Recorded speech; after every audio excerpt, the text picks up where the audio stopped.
Well, welcome. I want to introduce a couple of my colleagues today. Jennifer Tidball, who serves as one of our PR writers, graduated about 3 years ago. Greg Tammen, who's here representing today our PR director. Greg works very closely with our Director of Media Relations, Aaron Barcombe-Peterson, gets involved in a lot of crisis stuff. So we're going to have some fun today. What we're going to do is go through a little exercise, and there's an assignment, which won't be graded, but we have an assignment, and then we're going to have some time for questions. So what we'd like to kind of do is just give you an example of what a day in our life is like. Everything that we're going to show you has happened, will probably happen again, and it's just to kind of get an idea for what people do in different roles. So we're kind of each going to go through and talk about what we do in our role. So the assignment is going to be, as we go through here, you'll see that we interface with a lot of different people.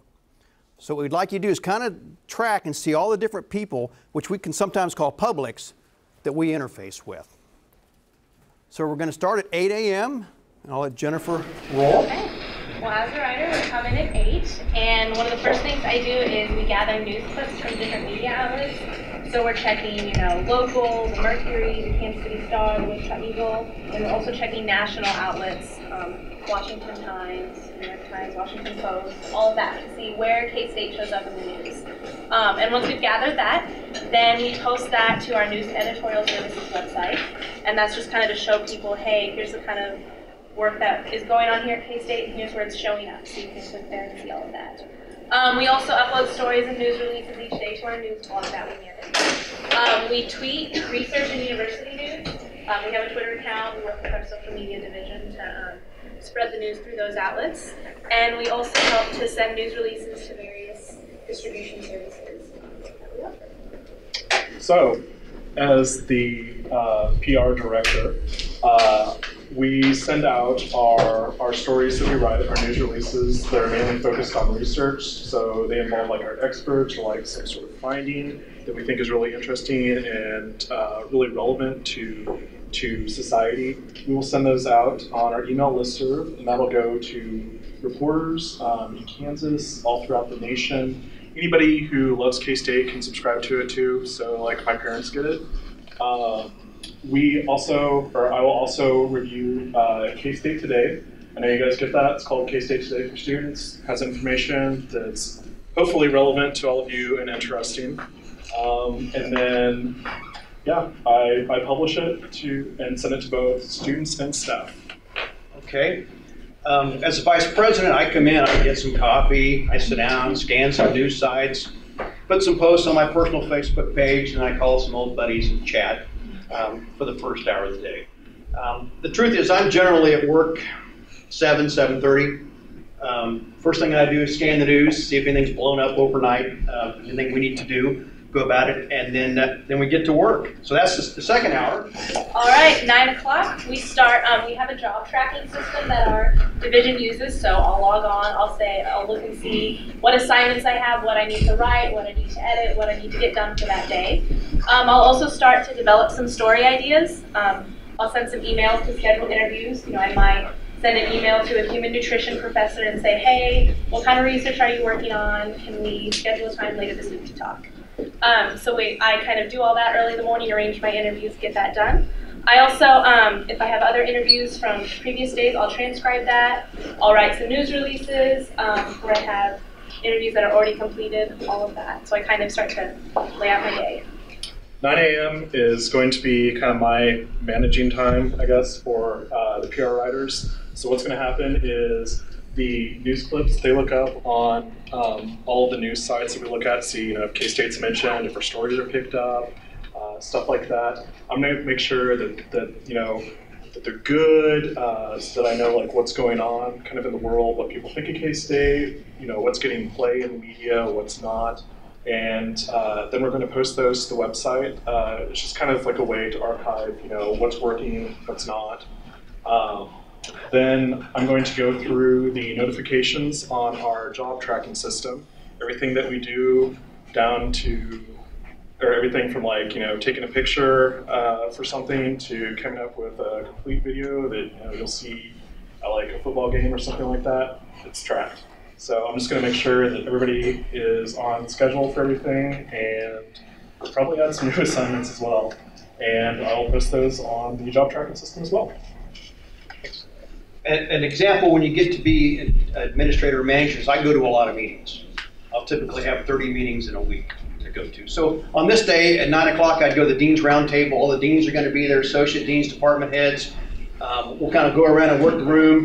During that meeting, during that time, 4 or 5 people will come up and say, hey, I want to get with you on something. I got an assignment.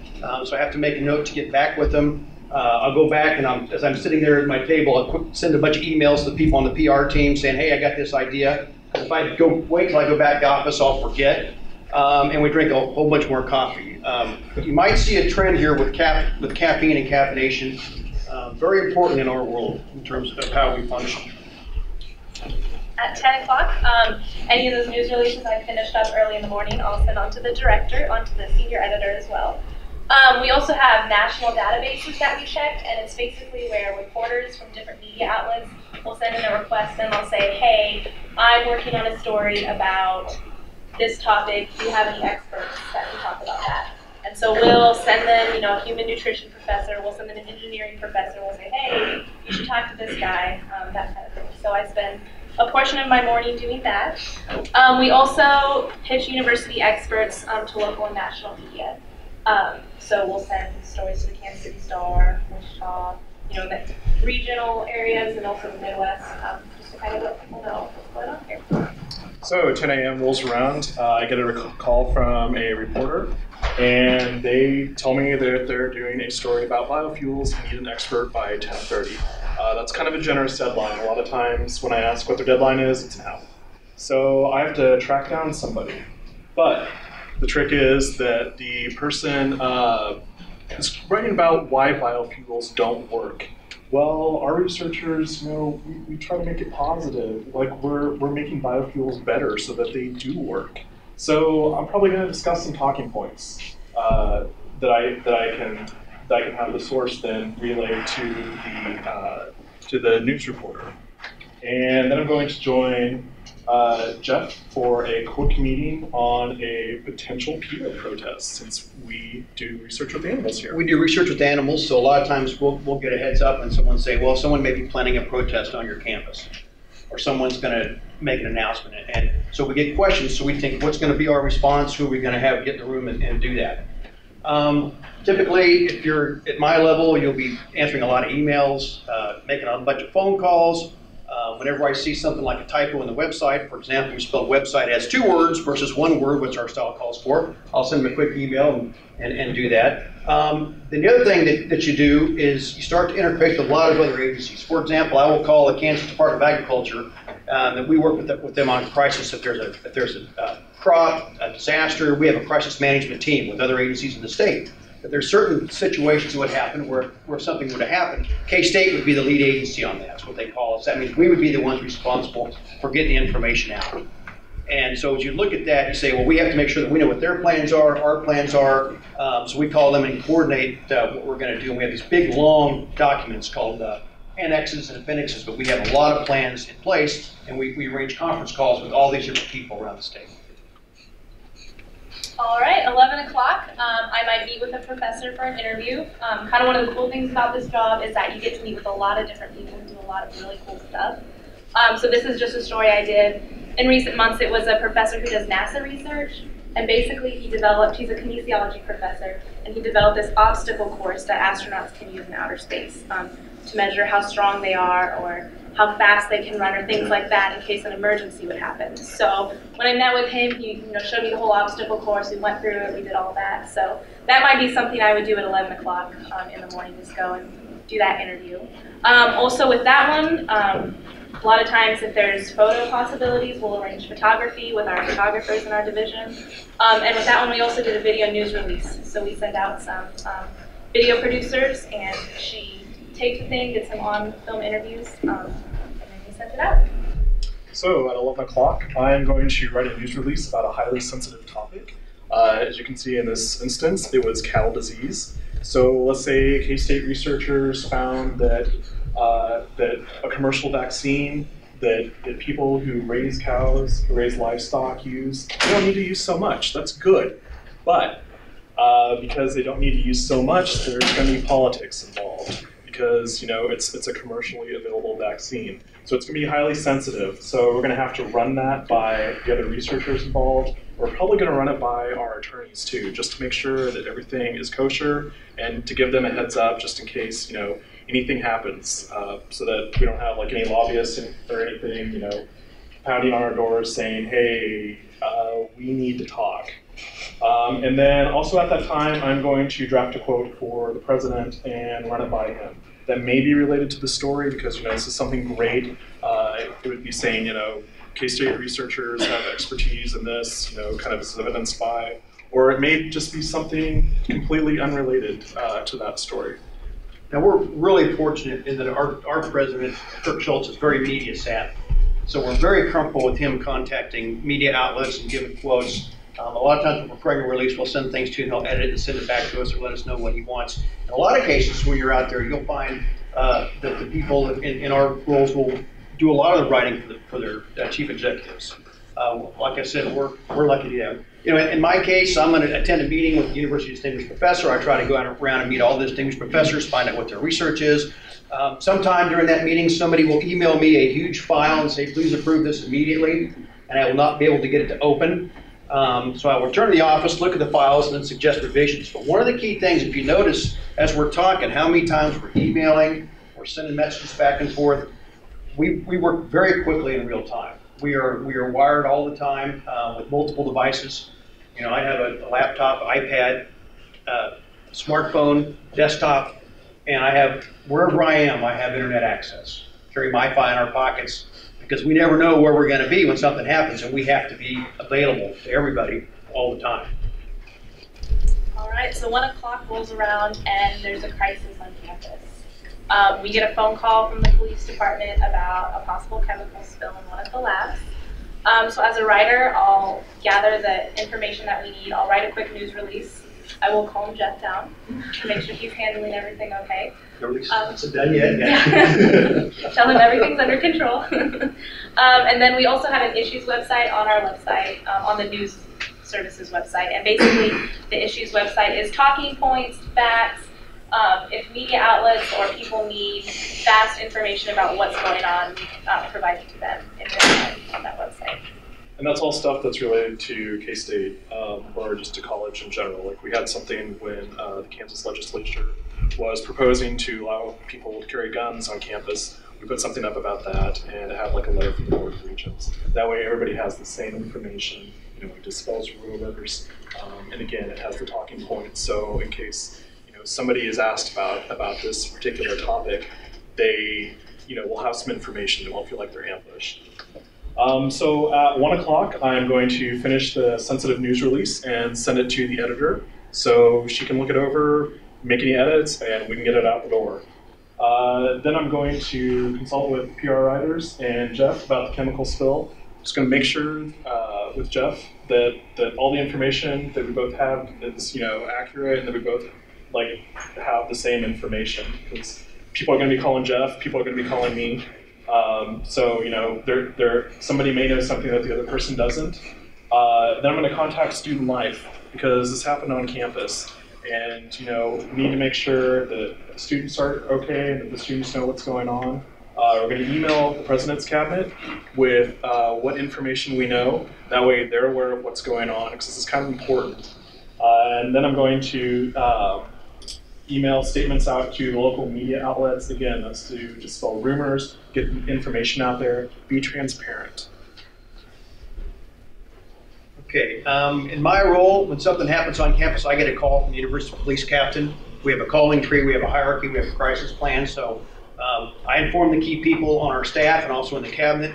I decide whether or not we're going to invoke the crisis communications protocol, which we have a plan, we have a team we bring together. And one of the things about our team is we're very deliberate about, we'll get the people that are available. If someone's not available, we'll meet anyway and go ahead, because we don't have time with our responses to take on. This time I'd probably go back to my office and say, cancel my next 2 meetings, because I got to free up some time to deal with this as we're moving forward.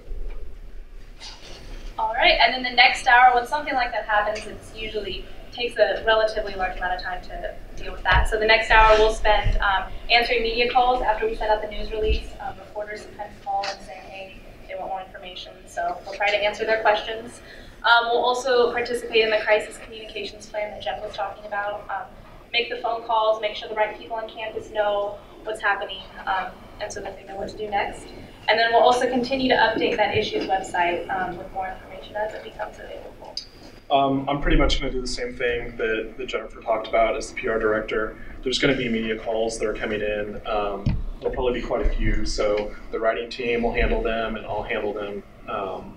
And people are going to ask questions about things we don't know yet because, we might not have the information yet. It could have been something that we didn't think to ask ourselves, so then we're going to have to contact everybody else and get that information. We have 2 people, we call them the Steves. They work in public safety, and they're kind of the guys that we can talk to find out, with the chemical spill, what happened, when it happened, what the damage is, were any students involved. For something like a chemical spill, just because there is safety involved, everybody goes to the hospital who was in the room at the time the spill happened, or who is in like an adjacent room, just to be checked out. So we're going to want to find out, how these people are doing.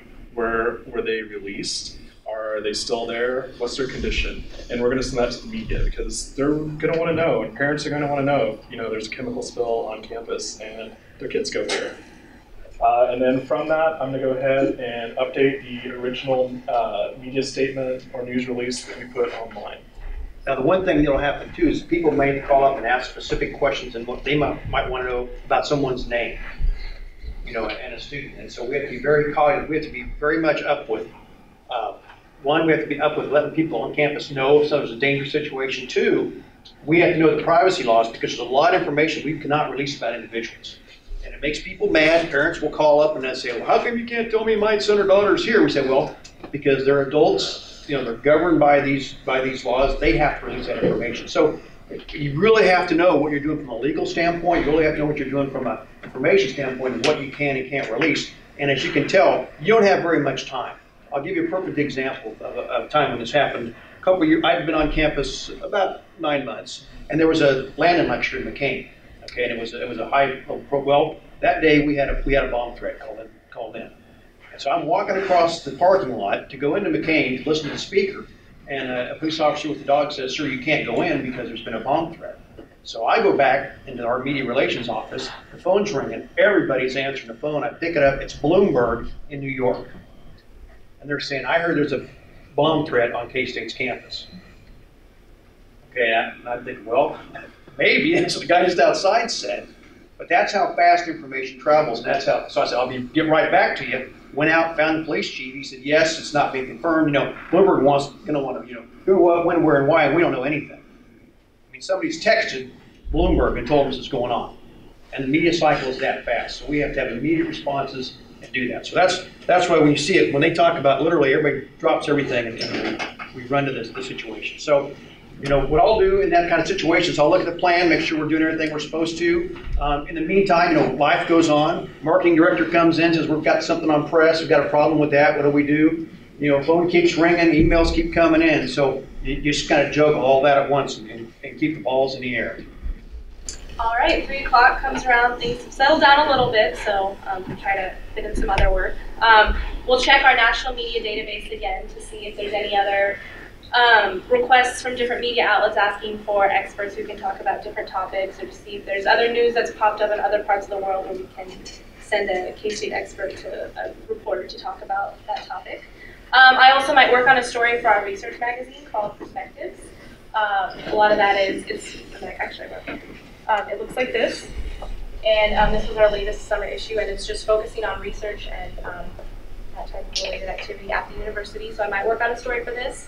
I also might meet with the client manager and the PR director to discuss departmental newsletter and the written content for that we'll to provide. So, as Jennifer said, situation's calming down, so we're all kind of getting back to work.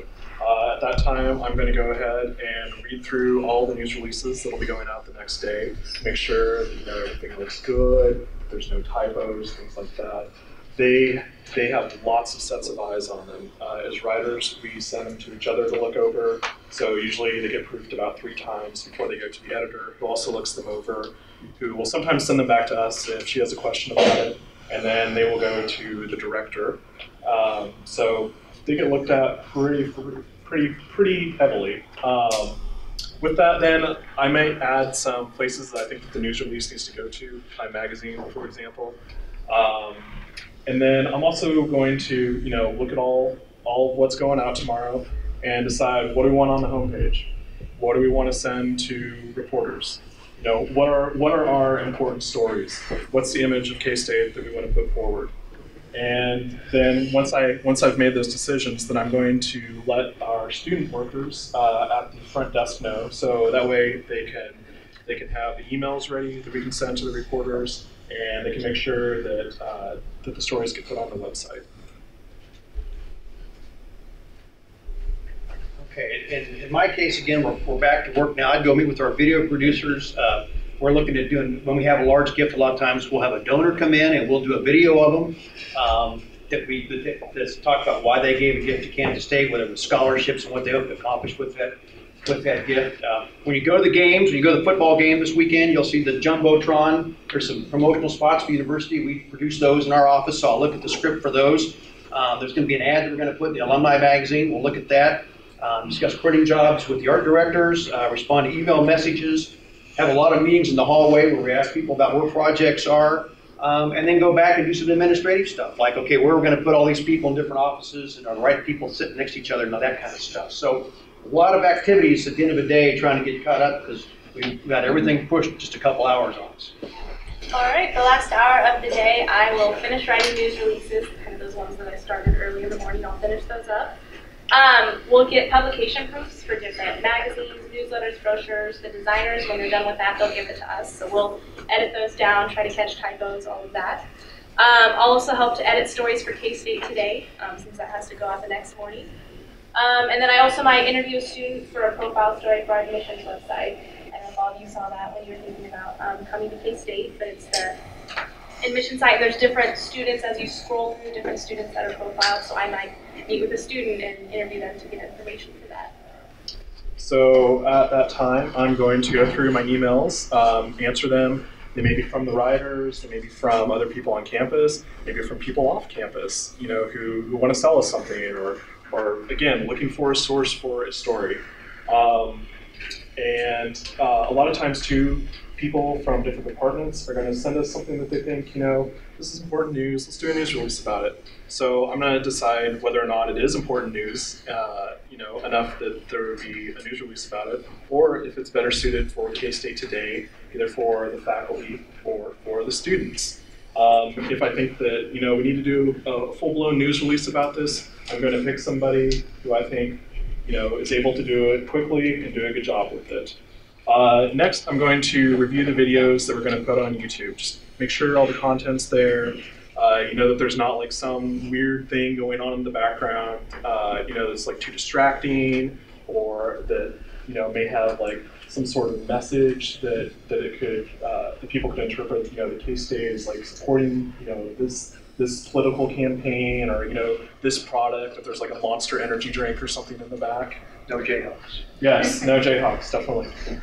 And then I'm going to meet with the PR writers. We're going to talk about the crisis, how we handled it, how we can do better, because there's certainly going to be many, many more crises that are going to happen. Okay. At the end of my day, which isn't quite the end, there's a lot more stuff that's going to happen. I'll go to an award ceremony at the Alumni Center. Those tend to be later in the day, 4 o'clock. At those times, I'll run into my boss, the president, and he'll say, hey, I had an idea on the plane. Give it to me, and I'll have 2 more assignments. Then that night, a lot of times we have, in my job, I go to lots of evening receptions. For example, I might go to a scholarship award dinner at the student union. So you tend to have a lot of those kinds of things. So a lot of my time is taken up really being out in the public, meeting with the various publics as we're going on. So, my day starts at 7. A lot of times it ends at 7, 8, 9. And then the next day, we get up and do it all over again. So that's kind of a day in our lives. The question I'd like to ask you is, what are some of the publics that we talked about that we interface with? Students? Alumni? Speak up. Faculty. Faculty? Who's that? Parents? Boarders? Boarders? Clients. Clients? I was going to say me. Okay. Potential students, Potential students? Fans. Fans? local and national media. And that's in one day. This is fairly typical. One of the things that we talk about, if you think about having 25,000 students and 5,000 employees, somebody somewhere is doing something they're not supposed to all the time. So there's something always comes up in our day. It's a rare day that something doesn't come up. So we use the word crisis, but to us, we can't always act like it's a crisis. We just sort of have to, have the systems in place and deal with it and go on, because there'll be another one tomorrow or next week. So, okay, what questions do you have?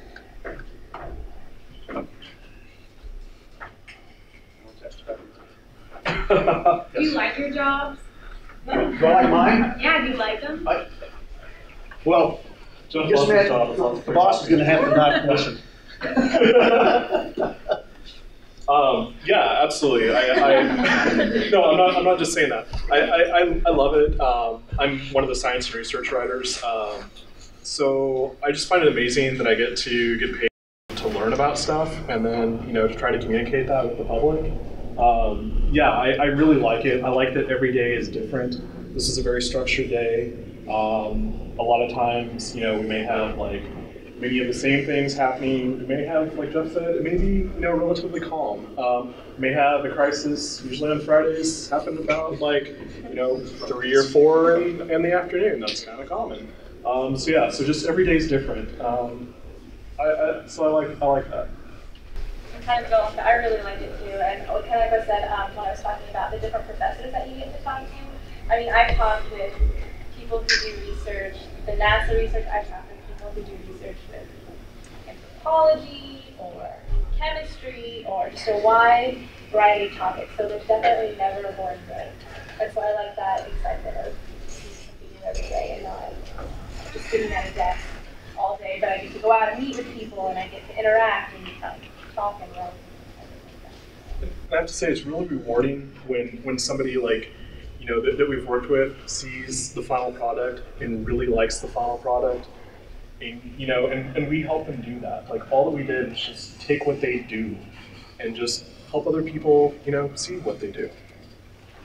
And if you'd asked me that same question, if I was sitting where you're sitting 32 years ago, 37 years ago, if I was sitting there and someone said, in 30 years you could come back to Kansas State University and wear purple every day as part of your job and do nothing but promote the university that you love, I would have thought that I'd have died and gone to heaven early. So from my standpoint, I'm already in heaven. This is the job of a lifetime. We get to do what we get to do. We really do get to tell the great stories of our university, and that's what's fun. The students, the alumni, and the faculty. And we have to deal with all the bad stuff too, but to us, that's, helping protect our reputation is really crucial.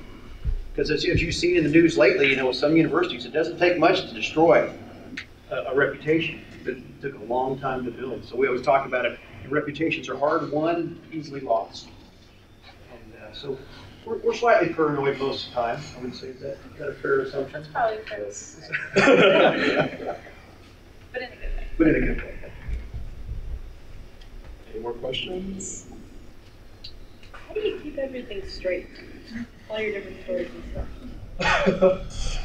It's kind of like the job tracking system that we were talking about. That will be a way that our editor can assign stories to us, and it has a timeline in it. And so it'll say, oh, you need to have this done by this day, this done by this day, that kind of thing. And it also shows me, what Greg's working on or what our other writers are working on. So that helps me a lot. Yeah, and actually, it goes for the entire division. So we can even see what the web team is working on. A lot of times we will do projects that overlap. We'll write some text for the website. We may write a script for the video people. Some of our news releases may involve photos from people. social media, of course. But anyway, it's all these different people who are working together. So yeah, so it helps us keep organized, and it breaks it down by task. Just simple things, like interview source. We can check, yes, I've done that. Write transcript, yes, I've done that. And then it sends us emails every time that we are late or are approaching the deadline. So I use a whiteboard. I have a list in my office because before I left today, I thought of 3 things I knew I was going to forget about. So I wrote them on the whiteboard and I marked them off. That is a challenge. I would say the kind of work we do is not for people that want to come to work every day and know what they're going to get done that day and have everything work. If you can't deal with change and you can't deal with interruptions or shifting focus, and I work with people like that where they're really good at a task. I say, go move that mountain. They'll go move the mountain. If you're in the middle of moving the mountain, you say, go chop down the forest. They'll have a problem with that. Well, in our life, it's go move the mountain. Oh, chop down the forest, go back, finish moving the mountain. Go over here and build a parking lot or something. I mean, it's kind of that. Because one of the things intentionally said you start a story in the morning, and then you don't get back and finish it till end of the day. And which as a writer, you prefer just to go right through it, but it doesn't always work that way. So I think it rarely works that way, actually. What kind of training did you all? What kind of education did you all want to study? Did you really want to do? Okay. I'm actually one of the rare people who actually does have a degree in this very thing. So yeah, I knew from early on that I really wanted to do this. It really interested me. That said, journalism also really interested me. So I worked for the student newspaper a lot in college, and then after that, I was actually a reporter for a paper. And it's really beneficial in this job because I see both sides.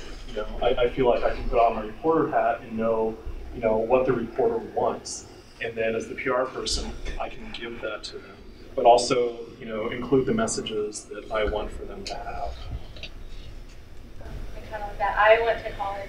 I studied journalism, and I didn't really know what kind of job I wanted. I just knew I wanted to write, and so this job's been a perfect fit for me because I get to write every day, and I also knew I like to communicate with people, I like to talk with people, I like to hear their stories.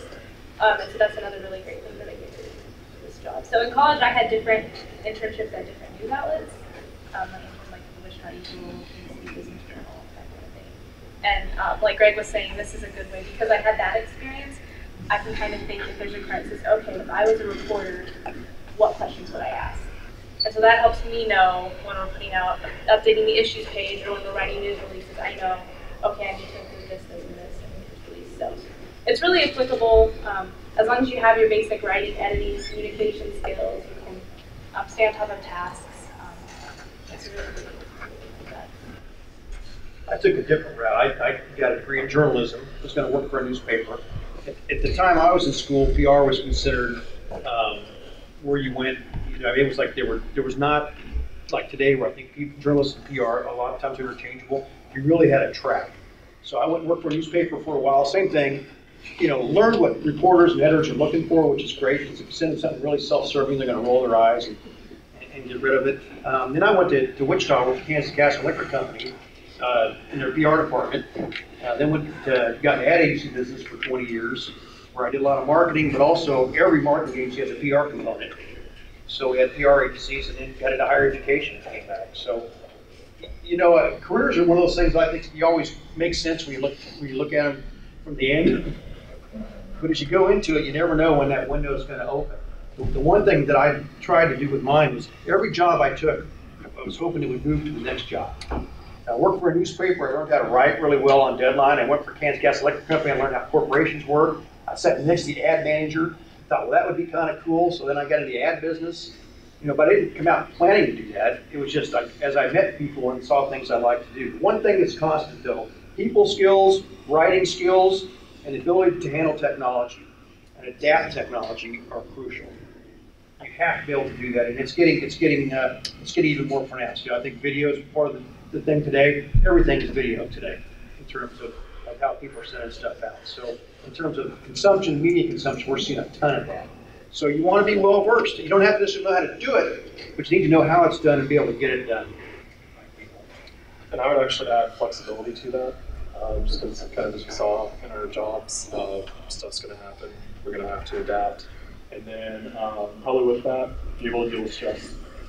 Some days are going to be really stressful. Some days are going to be less stressful. So, yeah.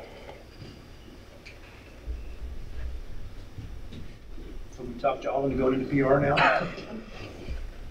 It's a great place to work. Well, if there's no more questions, thank you for your time. Well, I think it's especially a great place to work when you really believe in the mission that you serve. And so we're happy you're here to tell K-State's great stories, and we appreciate you being in our class today.